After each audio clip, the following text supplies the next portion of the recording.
Thanks. Hey everyone, I'm Clint Hawkins with GEE Group, and I'm super excited to have my guest here today to talk about our employer stories, and we'll get into those topics here in a second. But let me go ahead and have our guests introduce ourselves. We'll go start off with Gerry, then we'll go to Shilvi. Gerry, can you introduce yourself, sir? Sure. My name is Gerry Gadoury. I'm the author of the Destination Employer book.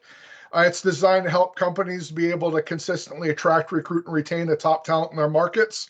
I'm also the founder of Redbeard Solutions, and our consulting company's job is to help companies to implement those methodologies. Thanks for having me on the episode. All right. Thanks, Gerry. I really appreciate it. Shilvi, how about yourself? Hi, I'm Shilvi Leinwand. I have a mix of consulting and industry experience over the last 23 years, working in lots of different industries, and most currently just founded Satya Advisors, a boutique consulting company to help companies undergoing strategy and transformational issues and initiatives. Awesome. And Shilvi, what's some of the household name companies you've worked for in the past? Sure, Coca-Cola Company, Intercontinental Hotel Groups, Deloitte Consulting, and most recently Change Healthcare, which is now part of the United Health Group system.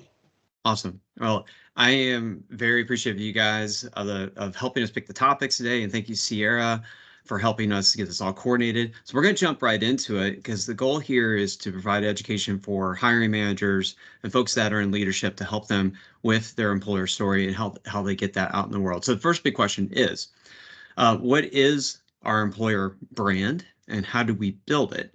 I'm going to go with Gerry first, and then I'll have Shilvi have you come in and make some comments to that.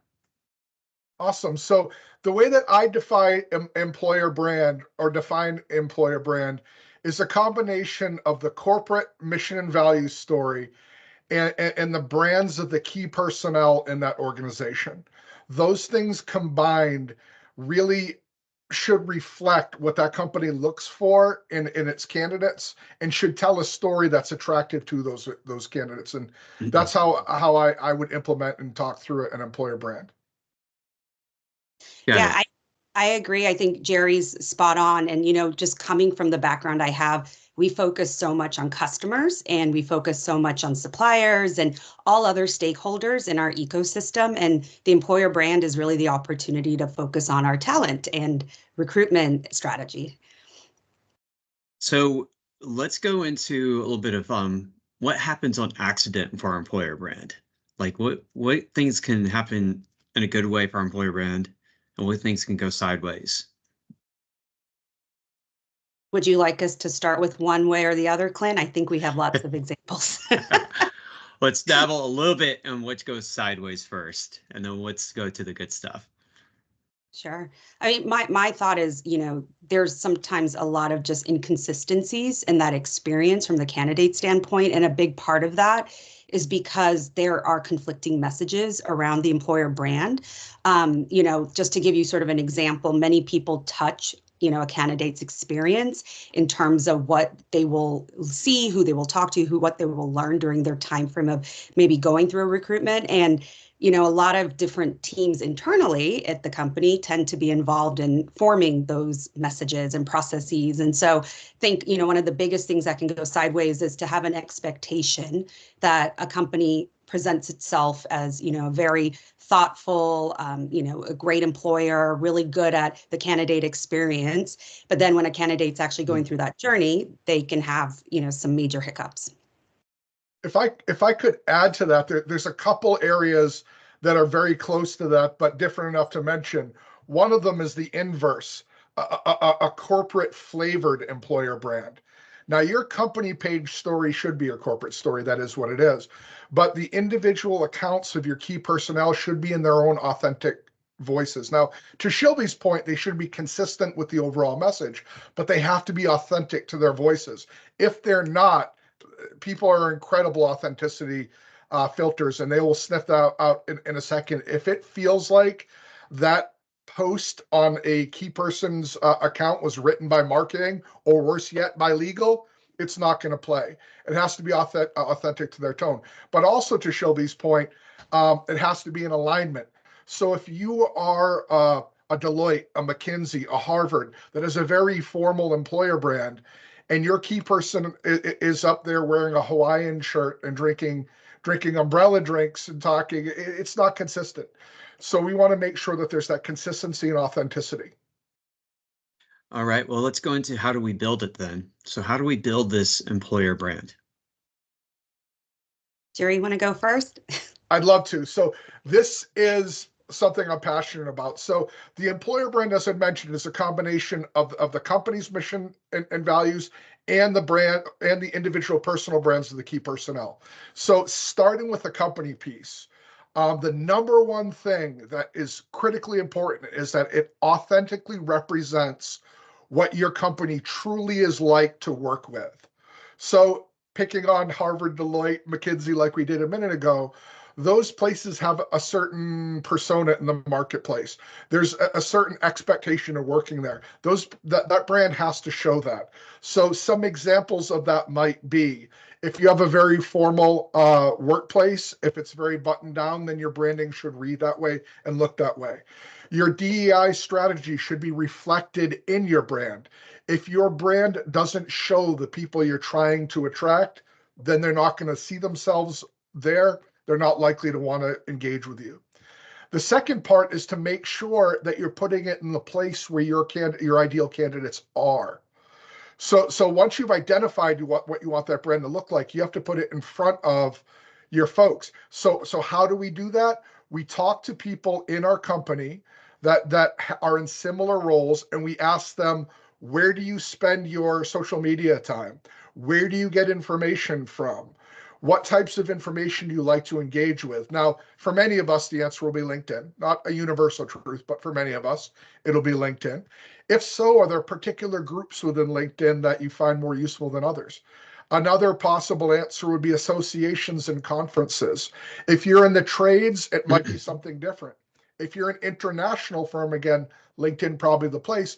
But if you run the type of business that's very local, it might not be LinkedIn at all. It might be a different venue.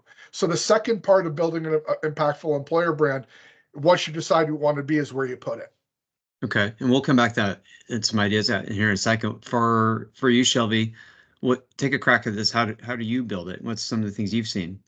Yeah, I come at it from a very different angle, just working with companies and really trying to think through an operating model when we're trying to build out anything. And so I think in terms of an employer brand, again, like I said, sometimes it can feel like whose message is going out there and whose message is leading more. I think most organizations have some kind of a talent, management or HR function that's responsible for basically building out that careers page and posting and, just trying to create that engagement with potential candidates. But again, I think there's a lot of other areas that you can get content from, which Gerry alluded to, and we'll talk a little bit more about later, where again, you need to make sure that there's clarity internally on who's really driving that strategy and is comfortable with maybe pushing the limits. And I think as we're seeing in the changes of the workforce generationally, they're looking at things from a very different angle. They're looking at things that we're not even sure about if that really matters, just from a traditional sense. But,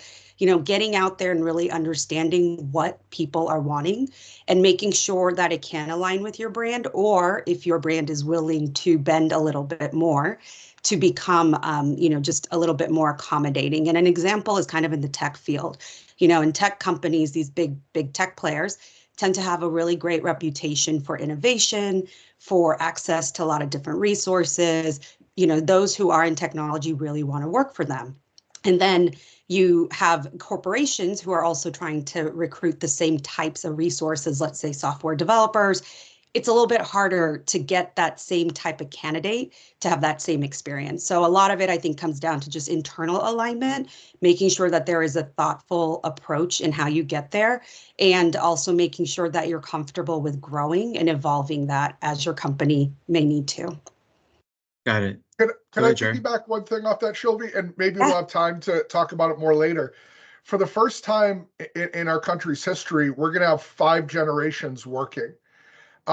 We've got the boomers, Gen X, millennials, Gen Z, and Gen A starting to jump into the story. And that strongly impacts employer brand, because the things that will be attractive to one generation won't necessarily be attractive to another. And knowing that Gen X still has a solid 20, 30 years, millennials longer, and boomers aren't looking for the door either. We really have to be cognizant of the fact that that brand needs to be attractive to a very diverse group of people. Well, my question is, we're going into our second big topic is where do we put it? Before my first question within where do we put it, what tools can we use to research to understand what vehicles or media that we need to put the message in? Is there any good tools that you guys know of that gives us some insights on where to put the message? You go ahead, Shilvi. I have an old school answer nobody's going to like. Okay, well, I was actually going to defer to you just because I knew you would know, you had a viewpoint, but I think in my world, just kind of looking at things again, there is a lot of data out there. I mean, there's no like limit of where can I find papers on some resource information or data on employees. There's a lot out there. I think the thing is again, just being really thoughtful on what you're trying to seek out and finding that information. And there's a combination of different, ways to get there, right? Like we talked about digitally, there's LinkedIn. You can really learn a lot about the voices there. But also it's, just an opportunity to get out there. I think post-COVID, as we've gotten more into, just having the chance to actually be in person, that is an opportunity for companies to get out there and really connect with candidates. So this is why I think that people will like my answer, but it's an important one. We're focusing on employer brand today, but we need to remember that in order for this to be effective, your employer brand has to be in alignment and designed to feed your recruiting funnel. Your recruiting funnel has to be in alignment and designed to feed your offer stage. Your offer stage needs to be in alignment to feed your new hire orientation, which feeds your employer reviews, which feeds your career planning, straight through to exit interviews. Said differently and more concisely, not a gift I have, but said differently and more concisely, everything needs to be part of a cohesive unit. So the more that we do that, the more effective the employer brand will be. And the way that we do all of these things is to engage with our teams and talk to them. To use your example in hiring software developers, if I'm hiring software developers and I already have that function in my company, that's the place to start. So Mr. and Mrs. Software Developer, where do you get your information? What associations do you belong to? What podcasts do you like? What conferences do you go to? These types of questions will give you those answers from the people who are already a part of your org that you're trying to duplicate. If you don't have that, there's more work. And to Shilvi's excellent point, you go to LinkedIn, you go to these other places, you listen to the top voices, and you see where they are. Great. Thank you, guys. So surveying internally to get the initial big nudge of where to look, and then going deeper dive, go actually get the empirical data that's out there that aligns with that. Then we can pick and choose our battles where we put the message. Yes. Well, that's bringing us into our third big question. And before we get into that, I do want to open up for Q&A at the end. So folks, if you have a question for Gerry and Shilvi, please put that in the chat, and Sierra is going to grab a few of those questions and she'll flag them. Let's go into the third piece. What do we say? Which is the hardest piece. How do we have a little bit of a content strategy here after we're like, okay, we know the audience, we know where we want to put it, but what are we saying? Yeah, I to just kick it off, and I'm sure Gerry, from his experience, has a lot of great ideas. I think it really comes down to having that intentional perspective. So making sure you have your themes aligned. Here's sort of the types of things we want to be known for. In typical marketing, you would kind of be thinking about your go-to-market strategy, right? What is it that people will see you as? And so you really want to think through that element, and then you can really start building the content. I think many times people just sort of jump straight to the tactic, and they're like, oh, we need to start getting podcasts out there, or we need to start, building an alumni group on, LinkedIn. And there's all these different forums that people tend to just try to solution rather than really treating it like a proper, a communication strategy, if you will, and really think through the best, ways to reach your audience, and then making sure you're measuring. I think that's the other thought is we tend to love ideas, and people love to push, new things and get them in, but then we don't always pause and go, did that actually work? And is that even relevant? And I think, Gerry's point around authenticity is like everything. I mean, if it comes across as it just feels awkward, it's going to be received that way. So that's kind of my approach strategically on it. 100% yes. I think that we need to remember that people don't connect with companies and organizations. People connect with people. So the more people focused your employer brand is, the more effective it will be. So keep in mind the goal here. This is an employer brand is a marketing tool. Marketing is all about getting interest, increasing awareness, and creating engagement. So our goal is in our company is to be perceived to our ideal candidate as a destination employer, a place where they can go to 10x their career, and they know that by being there, it's going to advance them in a better way than other places. The more effective that we are with that, the better off that we are. So knowing that that's our end game and what we're trying to achieve, we want to ensure that the messaging we're putting out is focused around that. Success stories of things that people on our team have accomplished. Pictures and stories about events, send pictures from the President's Club, probably the beginning, not the end. Send pictures of and stories about company events. When you have a new hire, showcase them. When you have an internal promotion, showcase that. Anything that's positive about growing as a person. So maybe you bring somebody in as sticking with the tech theme that Shilvi started.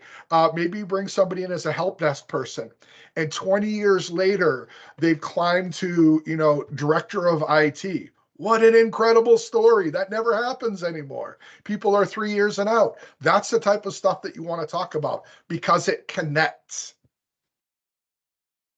I love that. I am taking so many notes, by the way. I know I invited you guys to come here, and this is supposed to be something that I know a lot about, but man, I am gone through 3 pages already. I hope people are watching this are doing the same. Okay, how do we work then internally to get those authentic stories? Can give me some hacks. Like, do we have everybody just do a selfie video and then send it to somebody that's coordinating the effort, and they start to edit those, put together reels? Like, how do we do this? Give me some street level execution on these things. If I may, this is something I'm even more passionate about. Most things in a company that go wrong in leadership. So any leaders on the call, if there's a problem in your company, find a mirror. It's probably you or one of your peers.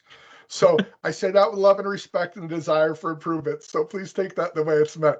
But the way that we as leaders do what Clint described is we engage with our teams. Your team only cares about your outcome if they know that you care about theirs. So by talking to the people on your team, you naturally create an environment where they will want to share. And very related news and an actually relevant tangent, which is not something I'm known for, we hear a lot of talk over the last year or two about the Great Resignation and about quiet quitting. Those are such incredible examples of garbage employer brands and lack of engagement. And you solve both by talking to your folks. So that's where it all comes from. If your team knows that you're vested in their outcome, when you come to them with an idea and say, hey, we need to expand our software development team because Shilvi said so. So we need to expand our software development team. You guys are rock stars. How do we get more people like you? And they're going to share the stuff I talked about earlier. And they say, great, I want you to be a part of it. Hey, Mr. or Mrs. Software Developer, you just accomplished this incredible thing. How would you feel about shooting a short reel or TikTok about that? How would you feel about writing a one-page LinkedIn post? How would you feel about letting me interview you and I'll do it? Whatever makes the most sense in context, you do. But that's how I would do it. I know we live in an AI age, but I'm all about individual connection. Yeah, I was just, sorry, Clint. I was going to add one thing around that is we tend to also live in an age right now where everyone loves to post things about themselves. Everyone's got an opinion. Everyone wants their opinion out there. I think we sometimes forget about those people who may not just proactively be that way. And so if we're putting out sort of an ask, let's say as a company to go, hey, all of you in this department, we'd love to hear your, what makes you come to work every day, send us a 30-second video. Okay, you'll probably get a submissions and here and there, but I think, again, you can be very intentional where, like Gerry was saying, from talking to people and kind of having on your radar where people are and what they're doing, ask them specifically, hey, person A, I really know that you've been doing this and would love for you to come and, just send me a video and talk to me about it, versus sort of these just kind of broader, asks. I think both obviously have to happen sometimes just to get enough volume, but I think you can be very, I think people are pleased and usually very excited to be showcased. You see a lot of these posts on different companies, LinkedIn's around, look at the profile of this person. They're a working mom, look at all the different things they're doing. Amazing. As a working mom, I'm going, oh, I would love one day to, be kind of in that limelight as well. So I think there's an opportunity to, really just go out and seek those people who may not be as vocal about it. I love that.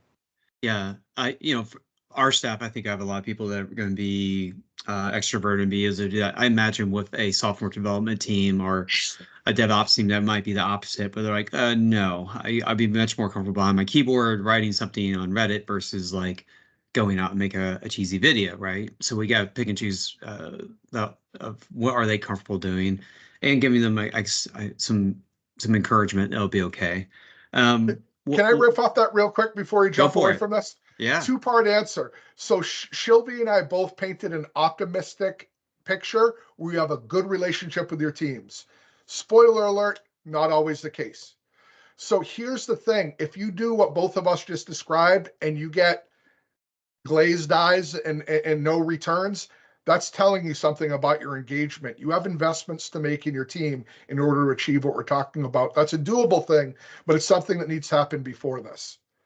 So I just want to point that out. What Shilvi and I said is super easy to do if your team loves you. If you're not there, it is more difficult to do. I really appreciate that. What we're going to do, Sierra had pulled a couple different ways. I think she pulled on LinkedIn some questions that she wanted to ask you guys here on the meeting. So Sierra, do you want to hop in and throw those out to Gerry and Shilvi? Yeah, no, I appreciate that. Thanks, Clint. So one of the questions that we got through LinkedIn that I think is almost the opposite of what we've been discussing is if you work at a company, I'm a hiring manager for a company that maybe has a bad public opinion. The public is not super favorable, but I want to highlight, my team, all the things I'm doing differently. How could I, as a hiring manager, amplify my personal brand within my company? You want to hit that first, or? Sure. It's pretty simple nowadays. If you are going through that experience, there's probably different points in time where the candidate will enter. If you're outright just not a reputable company, it's going to be challenging just to get people into the pipeline. So I'm sure Gerry's got ideas for that. So I'm going to talk about, let's say they're once in the pipeline. Nowadays, people typically look at people's, profiles on LinkedIn before they interview with them or, just to learn more. I think that's an opportunity to really show your brand, your personality, even though it may seem like, wow, this person works for this company, not a great company, but their job seems interesting. Again, people want to work for people that they like and can get along with. And so I think there's a way for them to, leverage that. And obviously through the rest of the hiring process, by the types of people you put in front of them that are interviewing them, their experience. And let's just say, if you're, the organization that organizes all these interviews and stuff is just maybe not on top of it as much as a hiring manager, you can take the lead and really try to engage and just follow up and make sure you're treating that candidate with the respect that they, are hoping for. So Gerry, I'm sure you got stuff for the front end there. For sure. So first things first, if you're the person that Sierra described, you need to create an individual personal brand. You are one of those key personnel that I was talking about. Anyone today who isn't creating some type of a personal brand rather is doing themselves a disservice. Now I'm gonna move that into Shilvi's example. There are two types of companies that are shady or have a bad reputation. Those that came by them legitimately, meaning they really are a bad place, and those that just for whatever reason they caught some bad press or they made a misstep, but they're otherwise a good company. In the first example, Your personal brand is even more important because, frankly, if they're a legitimately bad company, you probably don't want to stay there. It's not going to help your career any, unless they're making this or taking the steps to fix that problem. And that's a different story and more akin to the second example. In the second example, the stronger your personal brand, the more ability you have to do two important things. Number one, be careful not to accidentally reinforce any of those negative perceptions. So if you are a manager in a sales organization, and that sales organization has a reputation of hard selling, and you're trying to beat that. You're trying to be a client-focused company, and you're trying to fix that image. You, as a manager, want to make sure that nothing in your posts, in your output, reinforces that negative perception of being a hard-selling place. The second part of that is you want to make sure that you're emphasizing the things that you're looking for in your ideal candidate. Because remember, we're talking about organizations monolithically, but every company is a composition of smaller individual team cultures. So regardless of what the entire organization is, your team is itself its own culture. So you want to put out content that's relevant to the culture of your team so that people have a picture of what it's going to be like working with you. Because to Shilvi's point, almost every candidate now researches the person they're talking to. And if it's the person they know is going to be their hiring manager, they're for sure going to want to know what it's like working with them because they'll be doing it every day. Awesome. That's great. No, that is a really thorough answer, and I appreciate it. And you hit on my next question as well, which was how do you address negative reviews or bad feedback? And you seamlessly flowed into that. So one more question is across different platforms, right? We've talked about LinkedIn mainly, but with whatever industry you're in, you might be moving around. How do you ensure consistency in your messaging and your story through these various types of media? Can I leave this one, please? Please. So be mindful of the size of your organization, your resources, and the time you have to dedicate to this. One of the largest mistakes I see smaller firms make is they try to have a significant presence on a billion different platforms, and they just don't have the time to keep it up. I strongly recommend for smaller orgs or individual teams, you pick a primary platform and a secondary platform. You learn the nuances of those platforms and you master them. And then if you have the bandwidth later or as you grow and your resources increase, then consider reaching past. But part of the reason why I lead with engagement to find out where the majority of my folks will be is so I can pick that primary and that secondary. For me personally, it's LinkedIn and YouTube. For your org, could be totally different. That's great. Shilvi, did you have anything to add on to that? The only thoughts I had were there are a lot of different options out there. And I've been in scenarios where there are, let's say it's an employee website, right? Or a glassdoor.com or something like that, where former employees or current employees can come in and just give their thoughts around different categories. And, I've seen scenarios where like people inside that company will try to address every single comment. And it comes across as very defensive because if there is a problem like that keeps reoccurring as a candidate, I'm thinking, why aren't they thinking about how to like address this? So I think to Gerry's point, it's like we need to figure out the right types of environments for us, but we also need to just make sure we're controlling that narrative. Again, I keep equating this very similarly to just brands in terms of a company and products and customers. But again, they need to be able to really identify where they're going to get the best, just bang for their buck. And if it happens to be, like you were saying, in your examples, LinkedIn and YouTube, then great. Make sure you take that and make it an owned channel or an owned account or something where you really get to drive the narrative around it. And then as things, I've seen companies use Instagram, I've seen them use TikTok, and as maybe it's my generation, I tend to go, oh, I don't know who's going out there to look for jobs on TikTok, but maybe they are, and so again, I think it's just you organically grow into it once you have that base correct, which is what Gerry was getting at. Yeah, and I kind of sidestepped that question. I'm sorry. I completely agree with everything Shilvi said. Make sure that your language isn't defensive, that it's constructive and positive. If it's a consistent message, own it, and then take the steps to fix it. So if 10 people in a row say that, we work too many hours, then we need to say we own that, we address it, we're working to fix it and move on. Okay, guys, this has been amazing. I know when to quit sometimes. And this so far has been this great amount of information and within a half hour. So we're gonna wrap it up right now. I would love for the two of you to come back and keep going down this journey, talk about a little bit more. But for those that have watched this whole video, I'm sure they got a page full of notes and they're probably calling their boss or they're calling someone else and be like, hey, you got to watch this because we need to take some actions like right now. So recap the three things that we did hit today, though, is what is our employer brand? Where do we put it and what do we say? So thank you, Gerry and Shilvi, so much. Thank you so much for your guys' guidance you've given me in my career since I've known you. I've known Gerry for over 10 years, and with Shilvi, I don't always say how long we know each other because it'll age us. What I'm going to do is gather the key insights from this. I'll push out a couple articles. Sierra and I are going to work that out this throughout the next week. I am going to post this up to YouTube and I'll tag you guys on LinkedIn when I put it out there. So thank you, Gerry. Thank you, Shilvi. Thank you, Sierra, for coordinating all this. And we will talk to you guys soon. Bye, guys. Wonderful. Thank you. Thank Bye. you, Have- everybody. Thank you very much.